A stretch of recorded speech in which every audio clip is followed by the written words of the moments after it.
going to be so undeniably real with you. I switched my major 3 times.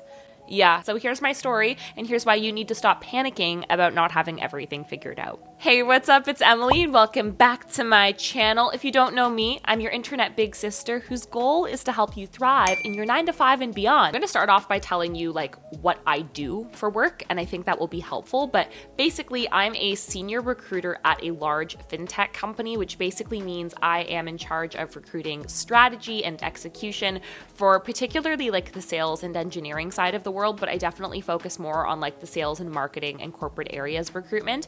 And before that, I actually was a campus recruiter, which basically means I was recruiting specifically for intern, co-op, and early career talent. Outside of that, I am known on the internet as Emily the Recruiter on Instagram, on TikTok. I have a charting podcast, The Straight Shooter Recruiter, that you may or may not be listening to, depending on where you're listening to this. And if you would have told me 7 years ago, maybe even 5 years ago, that this would be my life, I would not believe you one bit. One of the things I spoke about when I was addressing the graduating class as the convocation keynote for York University was how I had no idea where my career was going to take me. And now looking back, that was such a blessing. And I think I put a lot of pressure on myself to be perfect. I am most certainly a perfectionist. I wanted to have a very linear life, a very linear career path.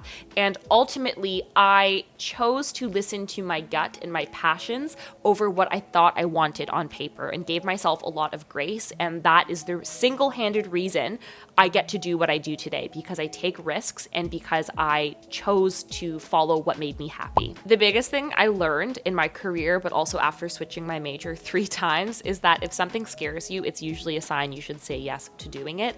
And a lot of that for me started with picking my first major. When I was in high school, I was such a theater nerd, such a theater nerd. I was a musical theater girly.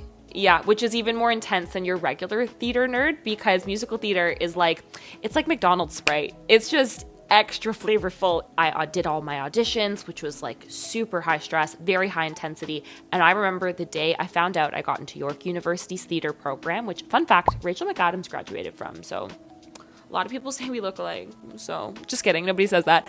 But I was very excited. This felt like all of my dreams were coming true. I geared up for classes. I showed up the first day, and something was just wrong.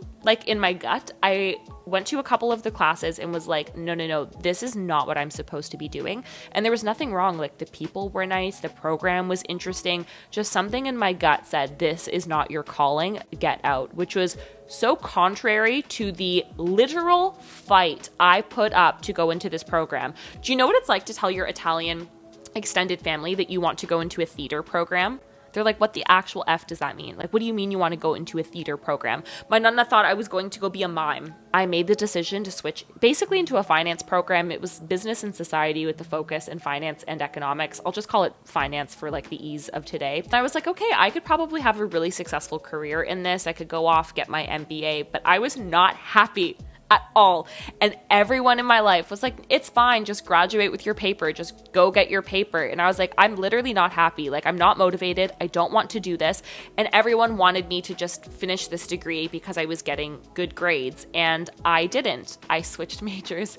Again, I switched into human resources because I figured that was a happy middle ground between my creative and more analytical side. And thank God I was right, because I think my parents would have lost their mind rather, if I switched my major one more time. In those transitions though, the biggest lessons for me, number one, was honoring what I know I need. Nobody on this planet knows you like you know you, and you need to honor what is important to you, what's important to your career, and ultimately what your gut is telling you. If you spend your whole life doing what you're supposed to do, you're going to live a very miserable existence that I feel like I almost did. I also learned to say hell yes, okay, to stuff that scared me, especially when it came to switching majors. Economics terrified me, and I was well, you know what? I think I'd be good at it. Let me jump in. Was it the right move for me? No, but it's ultimately what landed me in the degree that landed me where I am today. And all of these things happen for a reason. Above all though, oh my gosh, this just taught me that there is no such thing as a destination. It is all about the journey.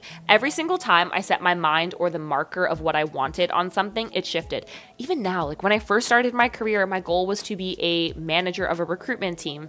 That's not my goal anymore. Now with my social media growing so much and my coaching and growing so much, I want to focus on that. The target that you want is going to change, even if it feels like it's not going to change right now. And the lesson from that is just take the pressure off, dude.